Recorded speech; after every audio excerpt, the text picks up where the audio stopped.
যোগ, যাকে যোগব্যায়াম বলা হয়, সেটা ভারতবর্ষের ৫,০০০ বছরের পুরনো ইতিহাস। ৫,০০০ বছর আগে ভারতবর্ষে যোগ মানুষ অভ্যাস করত। হরপ্পা মহেঞ্জোদারোতে যে সমস্ত ধ্বংসাবশেষ পাওয়া গেছে, সেখানেও যোগাসনে বিভিন্ন মূর্তির দর্শন পাওয়া যায়। তো যোগের সঙ্গে ভারতবর্ষের সম্পর্ক বিজেপির জমানায় নয়, ৫,০০০ বছরকার পুরনো এই রীতি রেওয়াজ অভ্যাস চলে আসছে। ভারতবর্ষের যোগকে পৃথিবীতে প্রথম স্বামী বিবেকানন্দ আমেরিকায় গিয়ে সেখানকার মানুষকে, বিশ্বের মানুষকে প্রথম বুঝিয়েছিলেন। আপনি যদি গীতা দেখেন, সেখানেও দেখবেন কর্মযোগ, জ্ঞান যোগ, সবকিছু সেখানটায় যোগের কথাই বলা আছে। তো এমন করছে বিজেপি পার্টি, তাদের সরকার, যেন যোগ মনে হয় বিজেপি পার্টির আমদানি করেছে ভারতবর্ষে। সারা পৃথিবী জুড়ে ভারতবর্ষের মানুষরা যোগ শিক্ষা দিয়ে থাকে, আজ থেকে নয়। আমেরিকা, ইউরোপে পর্যন্ত শয়ে শয়ে স্কুল আছে যেখানটায় ভারতীয়রা যোগের শিক্ষা দিয়ে থাকে। তো এখন এটাকে নিয়ে রাজনীতিকরণ হচ্ছে। কোনো কিছু যখন বাদ যাচ্ছে না, যোগও রাজনীতি বাইরে যাবে কি করে? তো যোগ বিয়োগ গুণ ভাগ যা কিছুই হোক, মানুষের ভালো হোক, এটাই আমাদের দাবি। রাজনীতি হতে থাকবে, কিন্তু সবকিছু নিয়ে রাজনীতিটা ঠিক মানানসই হচ্ছে না।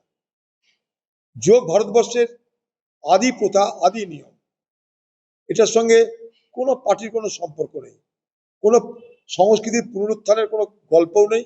সেখানটায় কে সংস্কৃতি পুনরুত্থান করছে তারও কোনো গল্প আসে না। আপনি যদি বুদ্ধবধ গৌতম বুদ্ধকে দেখেন, দেখবেন যোগাসনে বসে আছে। তা কি পুনরুত্থান এখন হলো না, তখন হয়েছে? কি হবে, কে করলে আমাদের কি আছে? কি পদত্যাগ করবে?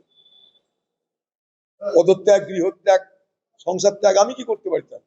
আর এসব কি হবে? নিজেদের ছেলে ছ্যাবলামি চলছে, করতে পারে মামলা, মামলা গামলা যা কিছু করে আমাদের কি? কে বিজেপি দালাল, কে বিজেপি দালাল না, তাইলেই প্রতিযোগিতা। এটা এটা তো অবাক হওয়ার কিছু নাই। বিজেপি মানে হুমায়ুন কবির, হুমায়ুন কবির বিজেপি, সবাই জানে, এটা সবাই জানে। আর হুমায়ুন কবিরকে বিজেপি রক্ষা করছে, সেটাও সবাই জানে। হুমায়ুন কবিরকে বিজেপি রক্ষা করছে মুসলমান ভোট কাটার জন্য, সেটাও সবাই জানে। বাবরি মসজিদ, বাবরি মসজিদ আলোচনা হয়, লেখা হয়েছে কি এখানে বাবরি মসজিদ প্রতিষ্ঠিত হবে? বলুন, কোথাও লেখা দেখেছেন? কোথাও লেখার ক্ষমতা আছে কি এইটা বাবরি মসজিদের গেট? বলুন। অতএব ধর্মের সুশ্রী দিয়ে রাজনীতি হচ্ছে, ভোট হচ্ছে। হিন্দু ধর্মের সুশ্রী দিয়ে বিজেপির ভোট, মুসলমান ধর্মের সুশ্রী দিয়ে হুমায়ুন কবিরের ভোট। তাই তাদের মধ্যে কোনো দ্বন্দ্ব নেই, তাদের মধ্যে কোনো বিরোধ নেই। দুজনের লক্ষ্য এক, ভোট কাটো, নিজের ভোটে পকেট বড়। তার জন্য দেখতে পাচ্ছেন এক জায়গায়।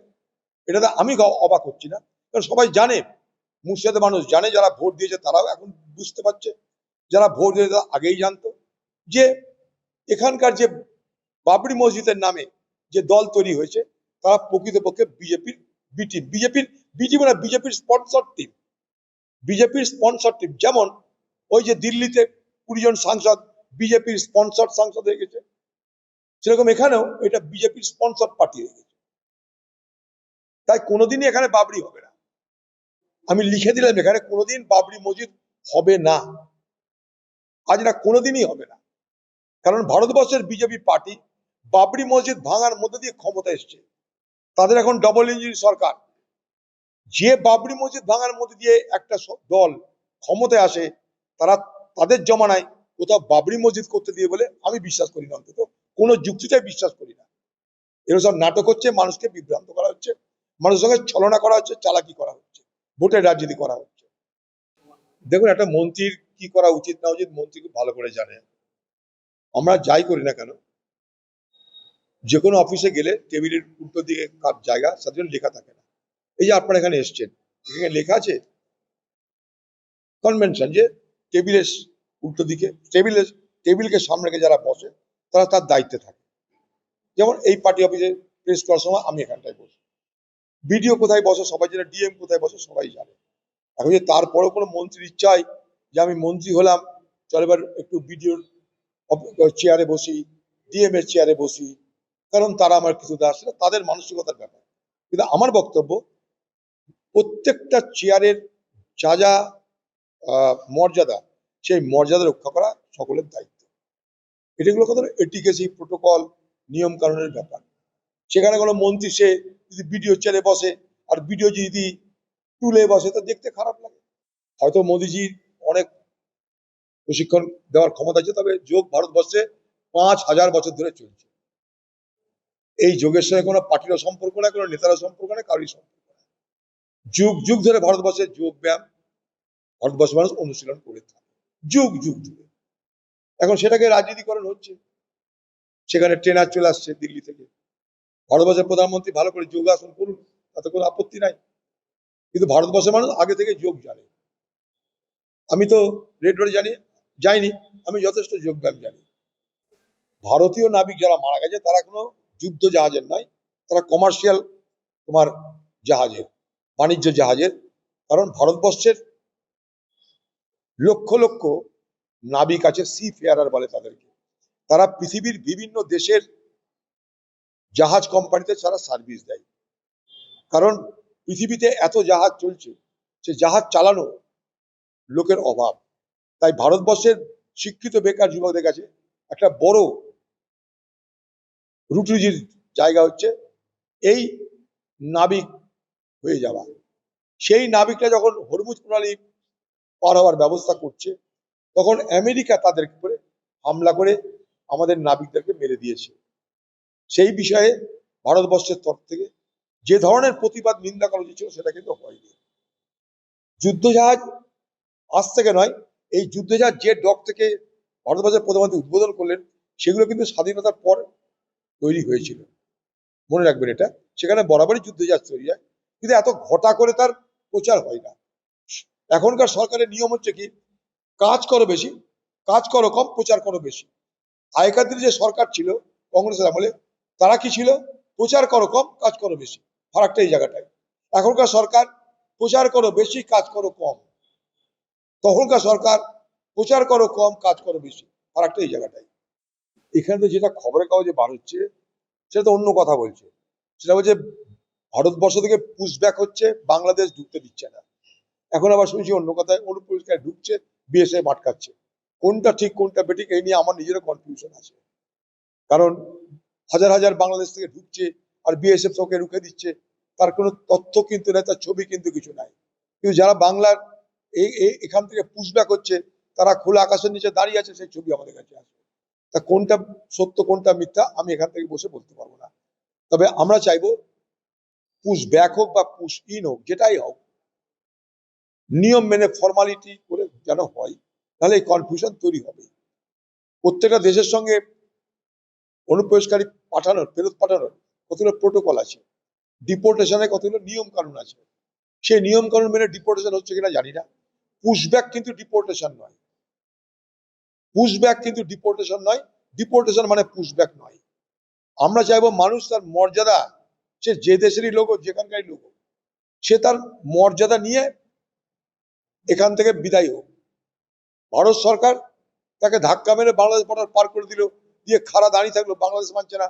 এটা একটা অদ্ভুত পরিস্থিতি তৈরি হচ্ছে, সেটাতে আমাদের দেশের বদনাম হবে। তাই নিয়ম কানুন মেনে সব হোক। কেউ বা ভারতবর্ষের কেউ বলছে না যে বাংলাদেশের অনুপ্রবেশকারীদের ভারতবর্ষে রেখে খাওয়াও পড়াও বড় করে, কেউ বলছে না। এই সরকারই নাকি বলছে, তারাই তৈরি করছে, তারাই বলছে যে যারা বিরোধী তারা নাকি তাদেরকে মদত করছে, তাদের কথা। এটা কারোরই কথা না। ভারতবর্ষের কোনো পার্টি বলবে না, ভারতবর্ষের কোনো মানুষ বলবে না যে অনুপ্রবেশকারীরা ভারতবর্ষে থাকো, খাও, বড় হও। কিন্তু এটা বিজেপি এই ন্যারেটিভ তৈরি করে, আবার বিজেপি তার বিরোধিতা করে। আমরা বলছি তোমরা যা বলছো সেটা করে দেখাও। তোমরা বলছো বাংলাদেশ থেকে, বাংলাদেশের অনুপ্রবেশকারীদের আমরা বাংলাদেশে ফেরত পাঠাবো, করলেই হয়ে গেল, কেউ তো মানা করছে না। সেটা নিয়ে আবার খবর করার কে, করলেই হলো, করো, কেউ মানা করেনি। পার্লামেন্টে যা প্রশ্নের উত্তর আসে, তাতে তো এত অনুপ্রবেশকারী কথা থাকে না, সেখানে কয়েক হাজার অনুপ্রবেশকারীর গল্প থাকে। আর ভোটের বাজারে লক্ষ লক্ষ কোটি কোটি হয়ে যায় অনুপ্রবেশকারী।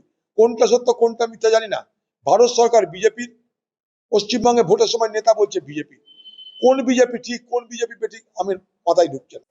দেখুন, একটা পার্টি তার ভবিষ্যৎ পরিকল্পনা প্রথম তার রূপরেখা দেয় তার নির্বাচনী ইশতেহারে।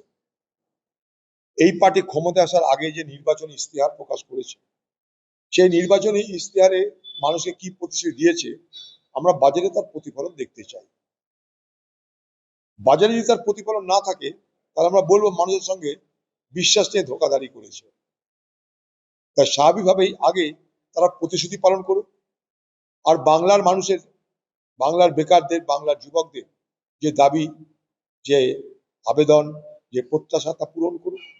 পশ্চিমবঙ্গের শিল্প হোক, পশ্চিমবঙ্গের স্বাস্থ্য হোক, পশ্চিমবঙ্গের শিক্ষা হোক, এইগুলোই আমাদের দাবি। এই মুর্শিদাবাদ পিছিয়ে পড়া জেলা, এই জেলার জন্য আমাদের অনেক বিশেষ দাবি আছে, সেগুলো বাংলার মুখ্যমন্ত্রীকে লিখিতভাবে চিঠি করে জানিয়েছি, দেখবো তার কি হয়। এই বাংলার সর্বোচ্চ এই সরকারকে ক্ষমতা আনার জন্য মানুষ ভোট দিয়েছে, তাদের ভোটের মর্যাদা কতটা দিল কালকের বাজারে দেখতে পাবো। গল্প করে তো লাভ নেই। মাটিতে কি দেখতে পাচ্ছ তার উপর নির্ভর করবে, বাস্তবে কি দেখতে পাচ্ছ তার উপর নির্ভর করবে। কি করবে সার্কাস দলের, আর প্রতিদিন একটা করে নতুন নতুন আইটেম, আমরা কত আর সেগুলো দেখবো। আপনারা দেখতে থাকুন, সিআইডি কি করে দেখুন, এই নিয়ে আমাদের মাথা ব্যথা নেই।